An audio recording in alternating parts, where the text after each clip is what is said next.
If you are complaining about me defending my family, you get out of this house. Um, you do know that this house belongs to my father, right? So if anyone's leaving, it's you. If your sister is so important to you, why don't you rent an apartment and live there with her and her child? I doubt whether your salary is enough to cover expense for the three of you, though. Shut up! Don't you dare make fun of me! With this, my husband slaps me on the cheek. Oh, That's what happens when you disobey me. If you don't want it to happen again, do as I say. my name is Kate, and I'm a 34 years old office worker. I currently live with my husband, Corey, and our 6-year-old daughter, Michelle. We live in an apartment, which is just the right size for a family of 3. But recently, a certain individual suddenly moved in, and it has become a big problem. The certain individual is my sister-in-law, Judy. Out of the blue, she came to our house with her 3-year-old daughter. According to Judy, her husband is an abusive man who constantly harasses her at home. It seems he's physically violent too when things are rough. She said she was afraid of what would happen to her daughter if she stayed, so she came to our house. Her parents' house is in the countryside, and she doesn't want to move out of New York because her daughter just started kindergarten. Corey heard his sister's story and welcomed her into our house without any questions. Well, if that's the case, I'll be fine sheltering her for a while. This is what I thought at first. However, I gradually began to doubt whether Judy was speaking the truth. It's already been a month since she came here, but she hasn't shown any signs of preparing for divorce or looking for a new room or job. For a while, I guess it was necessary for her to take time to calm down and relax. But it's been a month. It's not wrong for me to think she should be making some kind of move. And I haven't heard whether her husband's been in touch either. I think maybe she's told Corey, so I try to ask him. But he says weird things such as, I can't tell you. It's Judy's private matters. Corey is not the only one working and financially supporting the household, and I'm actually the one managing the living expenses and making sure ends meet. So I need to know how long Judy will be staying with us. Well, to be honest, I want her to leave as soon as possible. If Corey won't do anything, I will have to speak to Judy myself. Judy, when are you getting a divorce? Have you hired a lawyer? Have you found a room? But when I ask her these questions, she replies, Oh no, I'm still too weak to go through all that. Acting like this vulnerable being all of a sudden. But she eats so much of my cooking every day and goes out at night leaving her daughter with me.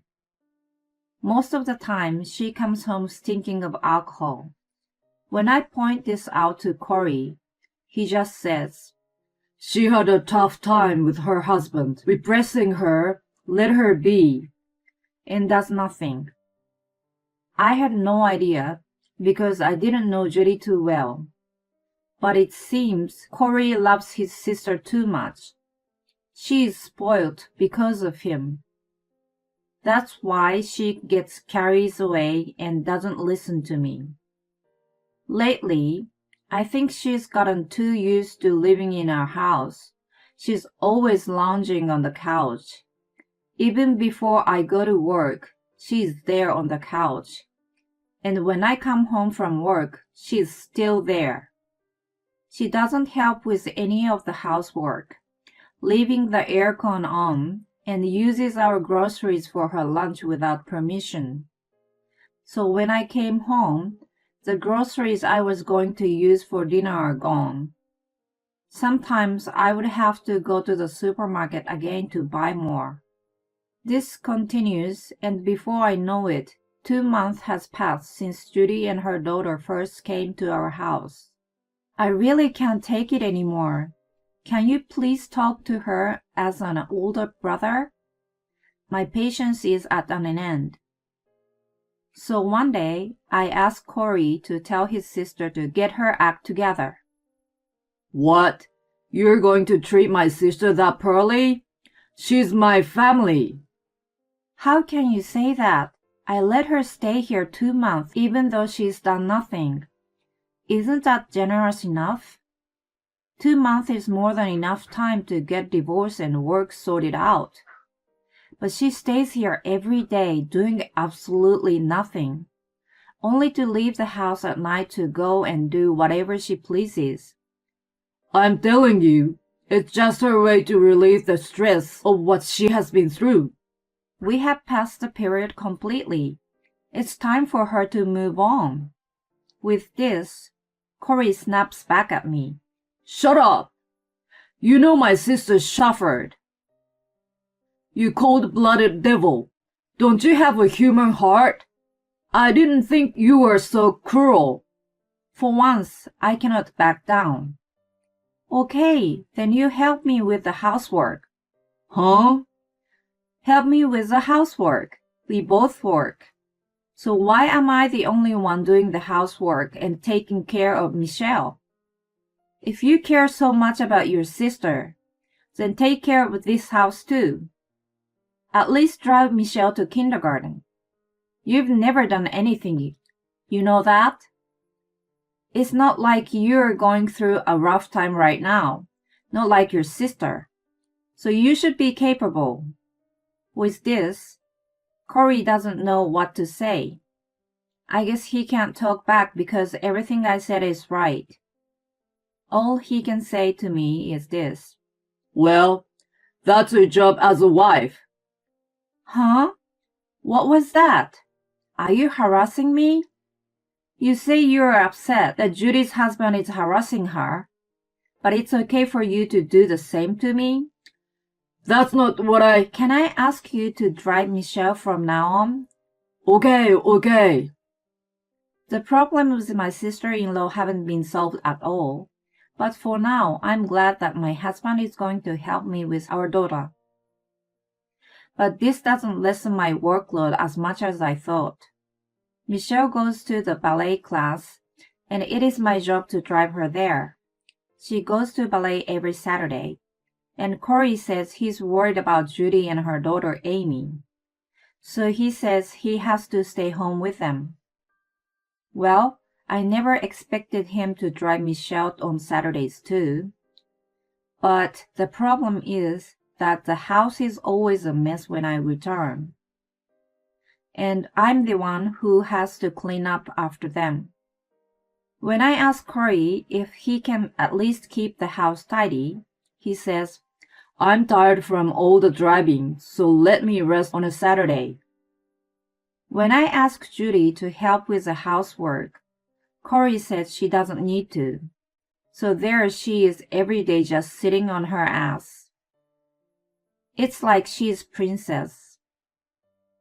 And Corey seems to be more fond of Amy, his niece, than his own daughter. It worries me that Michelle always seems so sad. I once asked her, "What do you talk about when Dad picks you up?" But she replied with, "We don't. Dad never says a word." When I heard this, I was absolutely mortified. I had no idea that he wouldn't talk to his own daughter at all. After hearing this, I'm filled with anger toward Corey, because he talks to Amy so much, to the point that even she would find annoying. My life has truly been stressful and emotionally draining since Judy's arrival. If she's going to stay any longer, I will have to come up with some measures for my own sake. And the timing to make her move comes faster than I thought. It is while I am in the bath, taking my time to relieve myself from all the stress, when I suddenly hear Corey shouting. I'm so startled that I fling on my clothes and rush into the living room. Michelle, do you know what you just did, huh? As I reach the living room, I see my daughter trembling in fear with tears rushing down her face. Corey is red-faced and angry. No matter how many times Michelle apologizes, he yells, You disgusting child! We need to beat that mean personality out of you! and won't listen to her at all. Hey, calm down. Think of what you're saying to her. I immediately stand between my husband and daughter, protecting her. Tell me what happened. I will decide whether you can tell Michelle off or not once I know what happened. Michelle pushed Amy. She shoved her onto the floor. What? How dare she push my sister's daughter? I don't remember raising such a bad girl. I can't believe it.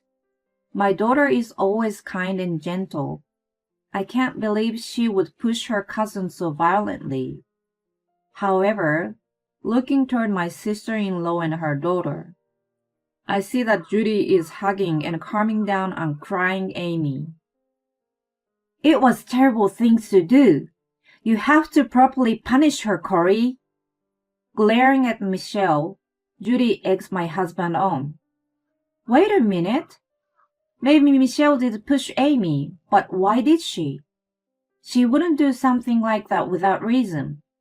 With this, Corey replies, Amy wanted to read the book Michelle was reading, and then she pushed her. That was his explanation. Maybe it's just me, but it feels like he's leaving out some important points. Michelle, I won't be angry, so can you tell me the truth? The book you were reading, was it pulled away from you? I asked gently, and she nods. Maybe you were trying to keep hold of it, and then Amy's hand slipped and she fell over? Michelle nods repeatedly. I turn to Corey again. That's not what you told me. Michelle was shocked by the sudden pull, so she just tried to protect herself. She didn't push Amy. Shut up! That doesn't change the fact she hurt my precious niece. What are you saying? That your niece is more important than your daughter? Of course she is. My family is the most important thing to me, which makes my sister's child precious to me as well. If you're complaining about me defending my family, you get out of this house. I'm disgusted. This man has lost it. No matter how hard I try, we'll never understand each other. You do know that this house belongs to my father, right? With this, my husband looks startled. Judy seems upset too. Huh? What do you mean? She says. So, if anyone's leaving, it's you. If your sister is so important to you, why don't you rent an apartment and live there with her and her child? You will be happy, right? Because you love your sister so much. I doubt whether your salary is enough to cover expenses for 3 of you, though. It seems this was it for Corey. Shut up! Don't you dare make fun of me!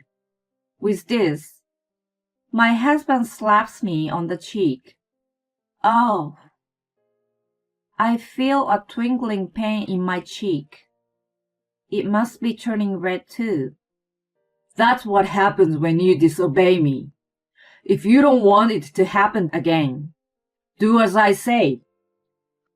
I rub my cheek with my hand and say, Fine, I will do as you say and leave.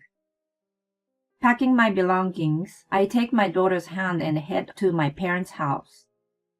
My parents are livid when I tell them what happened. Divorce him. That's the only option. and I'm getting them to leave that apartment, says my father, the owner of the apartment. But I'm sure Corey won't leave the house that easily. So for the time being, I decide to do some research to be prepared. I contact my in-laws to gather information about Judy's husband. I thought they might know something about him.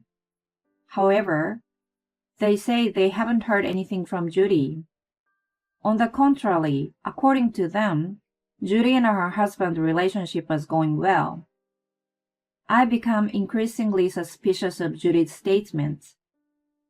But I've only briefly met her husband Stan, and of course, I don't have his contact info. My in-laws always contacted him through Judy, so they don't know how to reach him either. I heard he works at a company named so-and-so.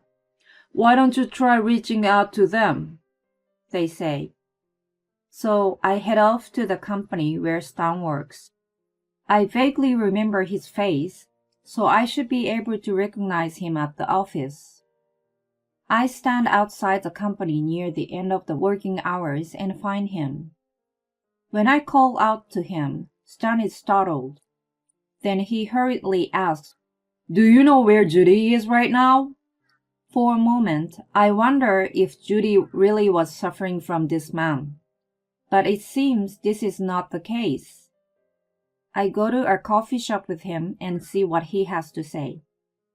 Apparently, it was Judy who was the terrible one. Does Corey know about this? Well, it doesn't matter. Stan says he wants to help.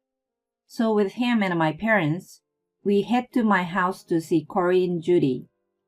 When she sees Stan, Judy is in shock. How? How did you find me? "Judy, you know you have to pay the compensation to me, right?" It turns out Judy's words were all lies, and she was actually having an affair. To top it off, Stan had already divorced her, and Judy fled to this house because she didn't want to pay him. Stan didn't know how to contact Judy's parents, and he was too busy at work to visit them in the countryside. He was about to give up, unable to do anything about the situation. Are you still going to take your sister's side? I asked Corey. "Of course, it's his fault if his wife is cheating on him," he answers. Unbelievable. Great. No need for me to have any tolerance for this man anymore. I'm divorcing you, and I want you out of here as soon as possible. You are trespassing on my father's property. I've got a medical certificate, and I've filed a damage report for a slap to my cheek. I'm going to file a lawsuit against you for inflicting injury. Hearing this, Corey starts to panic. "Wait a minute. You're joking, right? I'm sorry, it was all my fault. We can talk about this." Corey begs me.